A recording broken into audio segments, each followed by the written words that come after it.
My name is Avery Cole. I'm 38, and this morning I got fired from the company I built right before my husband handed me divorce papers. The boardroom lights buzzed, cold and white, while he smiled like it was mercy. Security watched as I packed the laptop that held every line of code, every piece of me. They thought it was the end. But what they didn't know was that I had already written the company's survival plan and its funeral. Before I continue, tell me where you're watching from. And hit like and subscribe if you've ever been betrayed by someone you trusted the most. Because this isn't just a story about business, it's about loyalty, love, and what happens when the person you built everything with turns against you. This first segment will reveal Avery's emotional roots, childhood invisibility, early ambition, meeting Derek, and the birth of NextCore.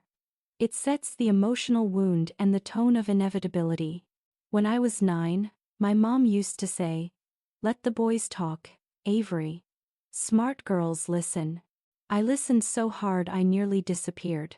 Every dinner in that small Seattle apartment sounded like the same song, Dad bragging about my brother's baseball stats, Mom laughing at jokes I didn't find funny. My report card, lined with A's, sat under a pile of grocery receipts.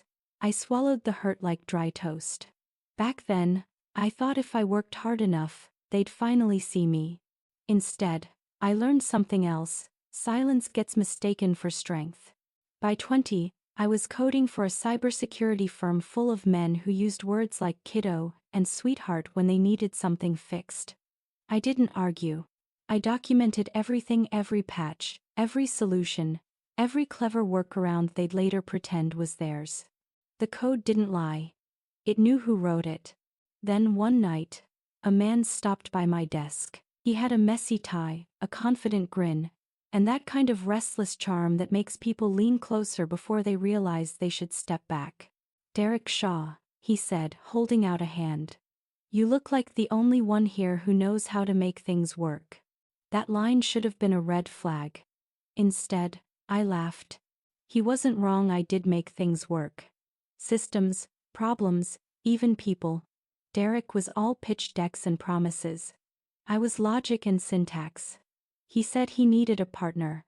I didn't realize he meant one he could put on mute whenever the cameras turned on. We got married in a courthouse downtown.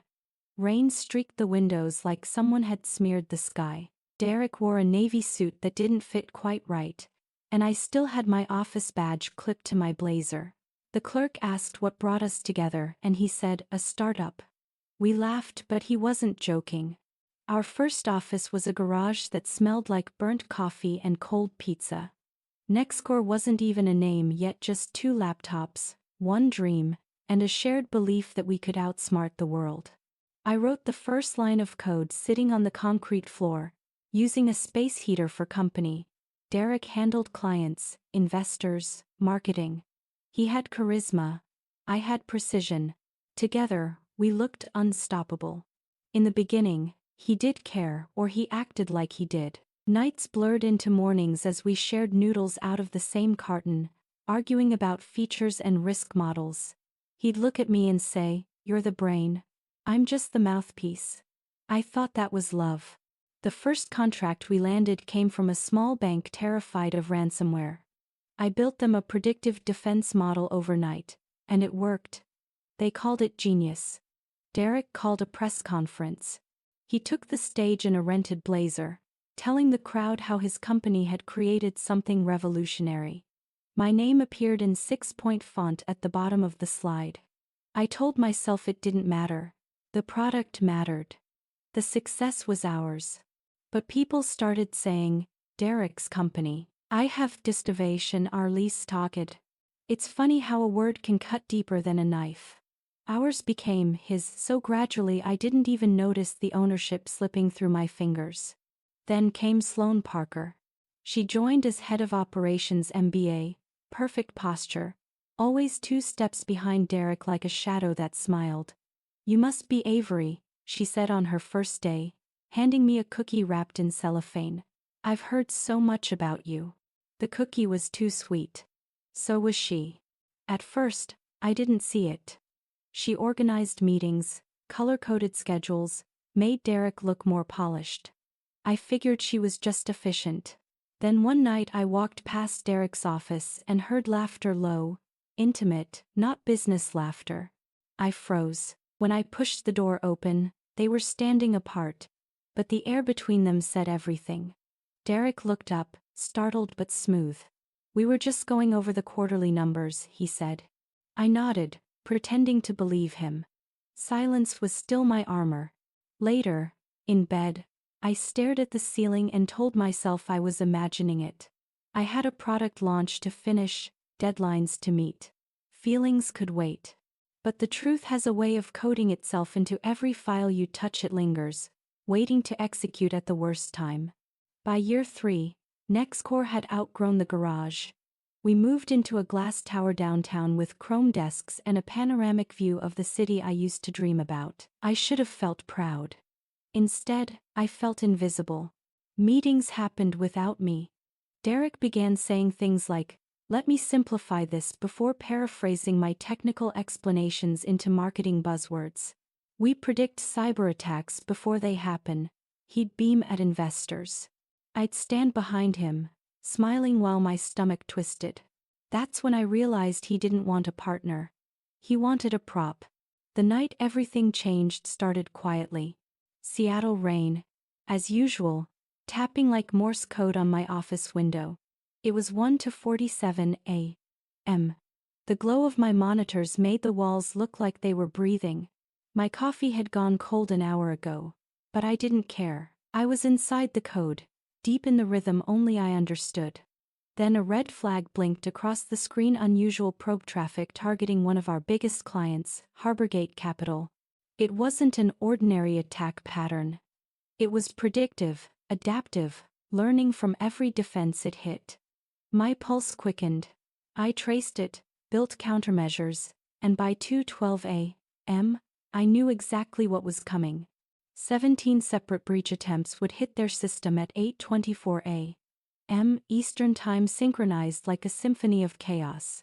I called Pauline Drake, Harborgate CEO, right then. She answered on the third ring, voice thick with sleep.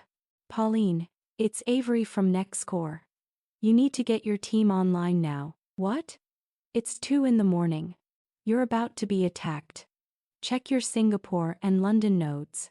The silence that followed was long enough for me to hear the rain again. Then came the rapid clicking of keys, a sharp inhale. "Jesus Christ, you're right. How did you?" "I'll walk you through it."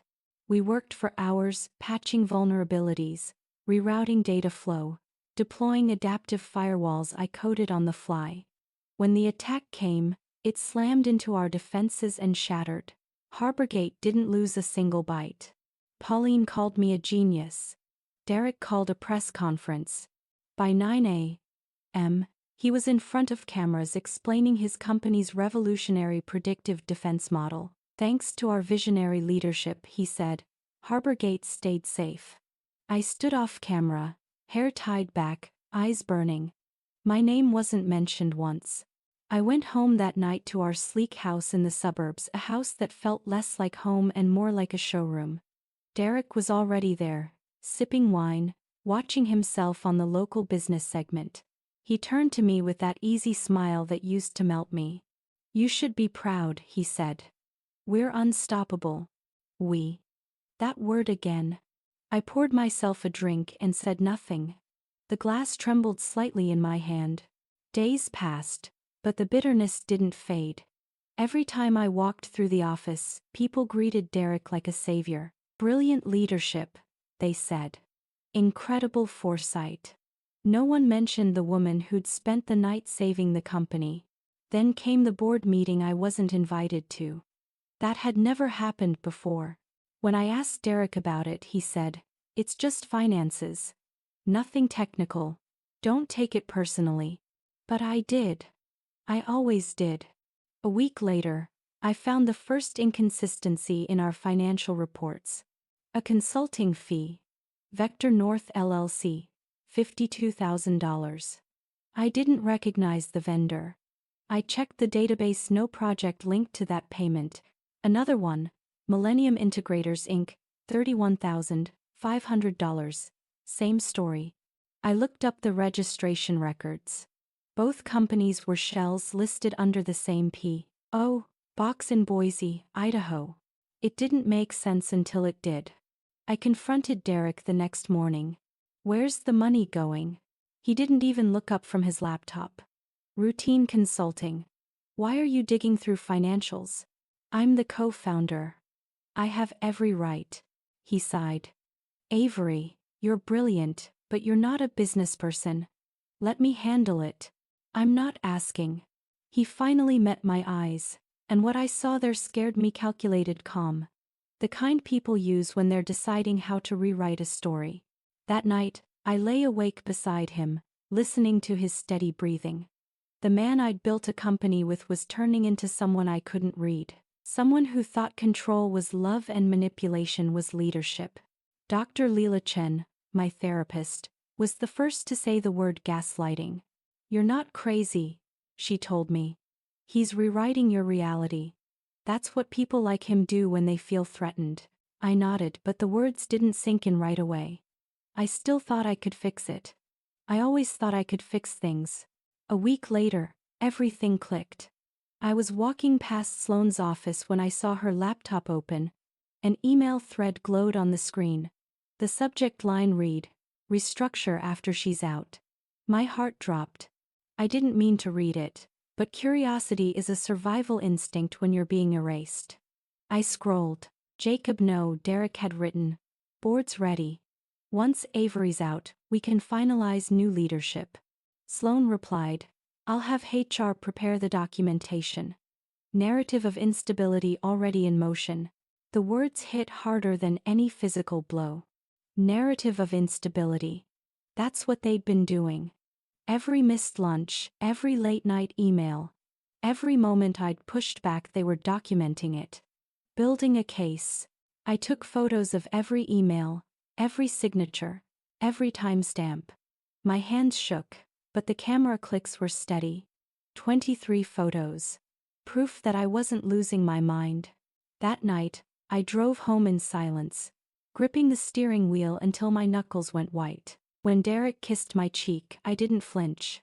I just looked at him and thought, you have no idea who you're underestimating. Over the next few days, I stopped reacting. I smiled in meetings, nodded in briefings, pretended not to notice when Sloane hovered too close. And in the quiet of my home office, I started building something else. Not revenge, not yet. Insurance. A fail-safe. A mechanism embedded in the core architecture that would protect the system if the key architect were removed without a proper handover. A safety protocol, documented and approved. No destruction, no hacking, just protection. I submitted the design memo to legal myself, marking it as a system integrity measure. No one questioned it. Why would they? I was the one who'd built the foundation. And in that memo, hidden in plain sight, was my one guarantee. If they ever tried to erase me, the system would remember exactly who I was. I didn't know it then, but the countdown had already begun. When the storm finally hit, it didn't come with thunder, it came with whispers.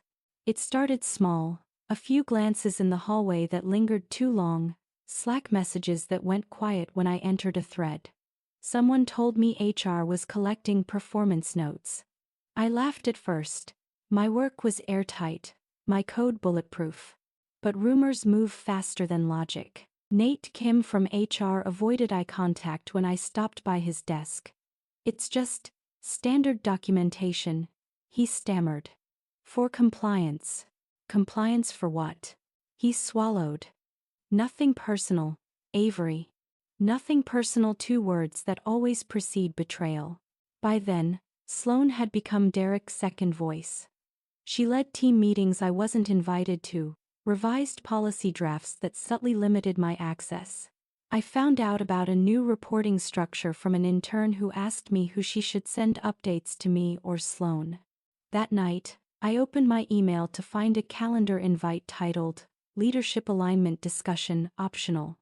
It was my own demotion meeting, disguised as a brainstorming session. When I walked into the boardroom, the air felt heavy, recycled. Harrison Vale, our lead investor, sat at the end of the table, flipping through printouts he clearly hadn't read.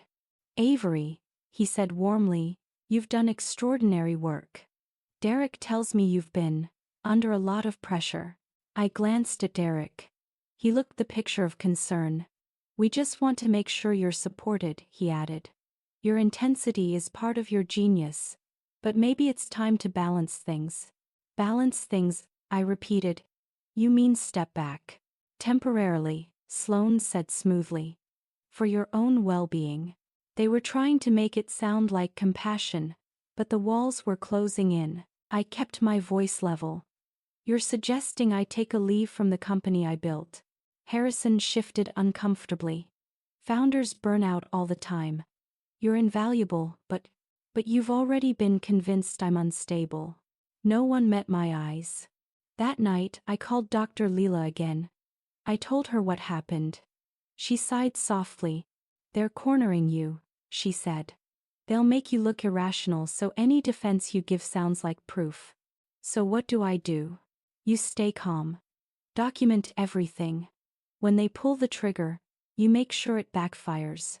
I started working even later, keeping notes on every meeting, every altered policy, every concern someone voiced about me. Then one afternoon, an anonymous message appeared in my inbox. Check the Idaho vendors. I froze. Only one person could know I'd been investigating that. Riya Patel, my lead developer, quiet, brilliant, and cautious. I called her into my office. She looked pale. I can't talk long, she whispered. Sloane made me sign an NDA. But you need to know the invoices are fake. The money's being funneled into a trust under her cousin's name. Why are you telling me this? Because it's wrong, she said, eyes glistening. And because they're framing you for mismanagement. When she left, I stared at the door for a long time. There it was, the missing piece. This wasn't just betrayal, it was theft, dressed up as leadership. I pulled the financial logs, the emails, the project documentation. Everything pointed to a single truth. Nextcore wasn't just being taken from me, it was being hollowed out from within. That night, Derek came home early with takeout from my favorite Thai place, the one with the red awning downtown. Peace offering, he said, setting it down. You've been tense. Tense? I repeated, my tone flat. Funny word for watching your life being rewritten. He chuckled, sipping his drink. You've been working too hard. Maybe we both have. He reached across the table to touch my hand. His ring caught the light, same ring that gleamed when he signed our first investor deal, the same ring that would gleam again the morning he ended everything. I pulled my hand back slowly. You think you've already won? He smiled. I think you're tired. Maybe I was. But exhaustion is dangerous. It looks like surrender, but it's really the calm before calculation. When he went to bed, I sat in the dark kitchen, laptop open, cursor blinking, and I began to rewrite the story not in words, but in code. 9 a.m. Monday. The boardroom smelled like toner and burnt coffee. I'd barely sat down before Derek cleared his throat and said the words that split my life in half. Avery, the board has voted to terminate your position as Chief Technology Officer, effective immediately. For a second, no one breathed. I stared at him, then at the envelope in front of me, white, heavy, deliberate, my name printed in bold. He slid it across the glass table like a peace offering. Inside, he said, are the terms. Severance. Non-compete. Also, he hesitated, just long enough to make it sting. Personal documents. I opened it. Divorce papers. I felt something inside me go very still. The kind of stillness that comes before a storm. Sloane sat beside him, hands folded, face perfectly neutral. We want to handle this respectfully, she said softly. Let's keep it professional. Professional. The word rang hollow. 2 security guards, Evan Pierce and Luis Ortega, stood by the door. I knew them. We'd shared birthday cake in the break room once. Now they avoided my eyes. I gathered my laptop and my phone, the ones I'd used to build every system Nextcore depended on. My fingers didn't shake. My heart didn't race. I just stood up and looked at Derek. "You're sure about this?" I asked. He smiled the way only a man who thinks he's untouchable can.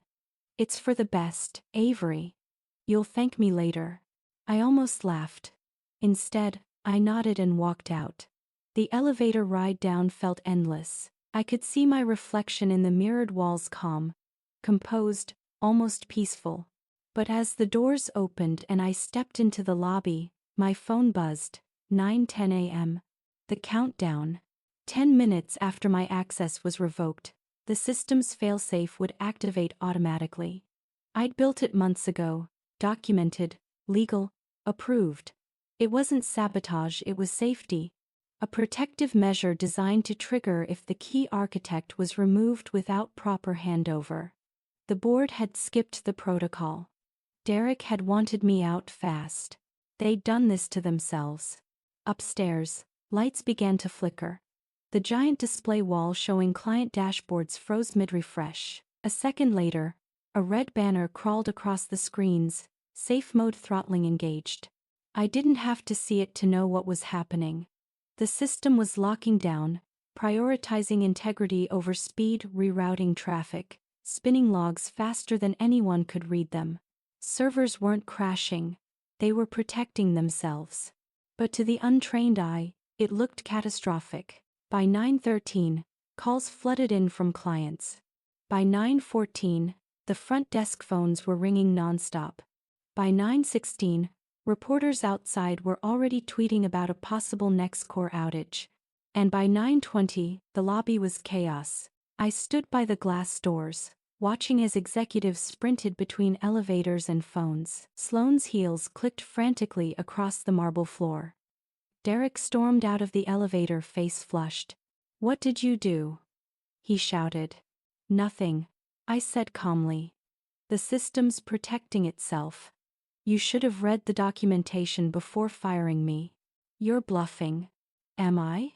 He turned to Nate from HR. "Get her access revoked completely." Nate looked terrified.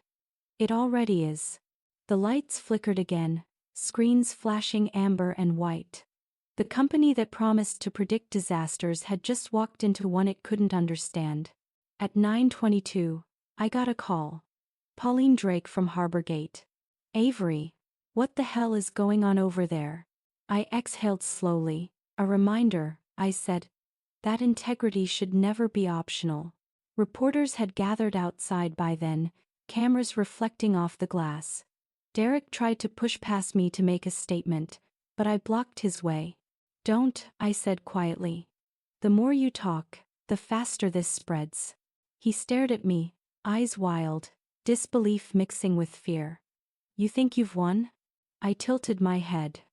"I think the system's finally telling the truth." A pause. A single, suspended heartbeat. Then I smiled, cold, clean, final. When the FBI Cyber Division arrived 30 minutes later, I was already gone. Upstairs, Derek stood in front of the flickering monitors, alone, staring at the empire he'd stolen crumbling in real time. And me? I was driving away through the Seattle rain, watching the skyline fade in my rearview mirror. For the first time in years, I felt free. But freedom, like revenge, always comes with a price. And I was ready to pay it. 3 days later, NextCore's name was on every news site. Security giant faces internal collapse. Leadership scandal rocks cyber firm. Founders exit triggers system lockdown. I didn't need to say a word. The world was doing it for me. Derek tried damage control press conferences. Half-truths, crocodile tears, but the more he spoke, the more he tangled himself in contradictions. Reporters began digging into financial statements. Then the vendor names surfaced. Vector North, Millennium Integrators, the mysterious trust in Idaho. Harrison Vale, ever the opportunist, turned on him publicly to save his own portfolio. Sloane vanished from LinkedIn overnight. The FBI called me for questioning. I told them the truth, every line of it. The failsafe was legal, documented, part of the SOP. My only crime was trusting the wrong people. They found no violation, No malicious intent, just negligence on the part of those who had fired the one person who understood the system. When the investigation closed, Nextcore's shares were worth half their value. Clients fled. The empire Derek built on my silence finally collapsed under the weight of its own arrogance. I didn't celebrate. I didn't need to. Instead, I went back to my home office, the same one where this all began. The rain was steady, gentle, like applause from somewhere far away.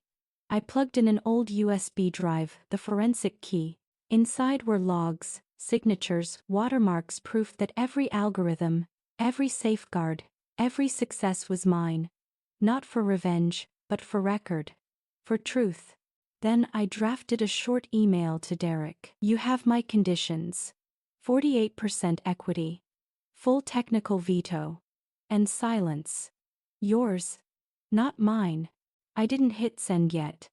I just watched the cursor blink, patient as a pulse. They thought they had erased me. But they had only given me the one weapon they could never control: the truth, written in my own code. If you've ever built something with your whole heart, only to watch someone else try to take the credit, then you already know how this feels. Betrayal doesn't always come with fire and shouting. Sometimes it wears a smile and thanks you for your service. But here's the thing about people like us: we don't stay erased for long. We rebuild, smarter and colder, and when we come back, we don't need revenge. The truth does the job for us. If you've ever felt like the outsider in your own family, subscribe. This story isn't over.